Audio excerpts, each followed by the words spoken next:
today's video, tara samahan nyo naman kami at magpapagupit nga ng buhok itong si CJ. Biglaan ko nga lang na videohan itong dalawang maglolo. Kapag talaga pumapasok si Papa dito, talaga namang agad lalapit si CJ para nga makipaglaro kay Papa. Hindi naman halata dito kay CJ na makalolo nga ito. Tingnan nyo nga at nanonood yung lolo niya pero ginugulo niya. Gusto niya nga makipag-play.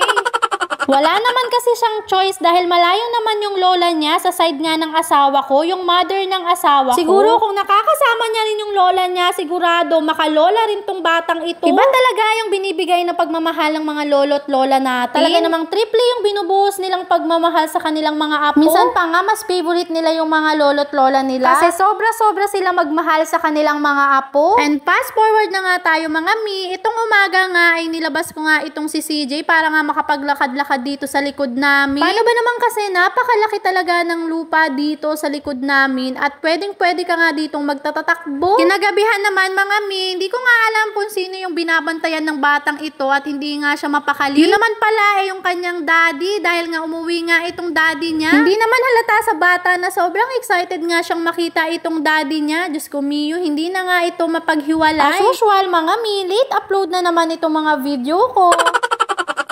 Nagpapanambing pa nga itong batang ito, abay inunahan pa nga ako. Charis. Nagpapakitang gilas nga itong si CJ sa kanyang dada. Tingnan nyo naman, talaga namang sumasayaw pa nga ito. Iba talaga yung saya mga mi kapag nga nakikita mo yung mag-ama mo na nagbabanding nga ng ganito. Lalo na nga at bihirang-bihira lang talagang makauwi itong si daddy. Gaya nga ng sabi ko sa recently vlog ko na 2 months nga talaga silang hindi nagkita. Eto nga't kaka-day off nga lang ni daddy after nga naming magpunta ng SM. Sabi ko nga kay CJ, aba matulog ka na anak at may gagawin pa nga ako sa daddy mo. Oh, mindset ba? Mindset. At kinabukasan naman mga mi, nag-decide na nga kami ni daddy na pagupitan na nga itong si CJ. Gusto ko man na mahaba talaga yung buhok niya pero napakapawisin talaga nitong batang ito at hindi nga talaga kinakaya. Habang waiting pa nga kami dyan, eto nga't nagsasasayaw pa nga siya dyan dahil nga may tugtog nga dito sa barbershop. Pangalawang gupit na nga ito ni CJ at nung unang gupit nga niya ay hindi naman siya umiyak. Ewan ko na nga lang ngayon kung iiyak itong batang ito. Flex ko nga lang yung sarili ko dyan, Hagardo Versosa na tayo mga pero mi. Pero go lang, ilaban natin yan.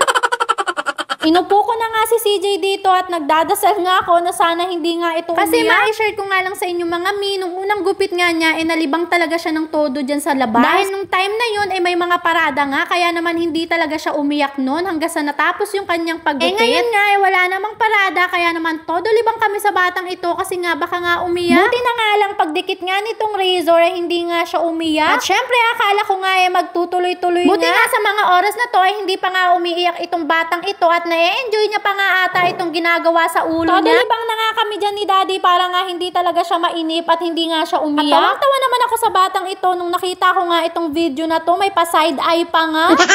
Diyos ko Mio mga mi, itong videographer ko nga sabi ko nga ibahin naman niya yung angulo dahil nga itong napangasawa niya ay vloggery. Tinuturuan ko nga itong si daddy na iba-ibahin nga yung angulo lalo na nga sa pagbi-video para nga hindi uminit yung ulo ko. Yung pagpapalit-palit kasi ng angulo sa video mga mi, isa nga rin yun para nga hindi mainip yung mga nanonood sa'yo. Kasi naman kung isang video lang yan at yun nga lang ang nakapokus, talaga namang maiinip yung manonood sa'yo. Lalo na nga hindi ka naman sikat, talaga namang maiinip yun.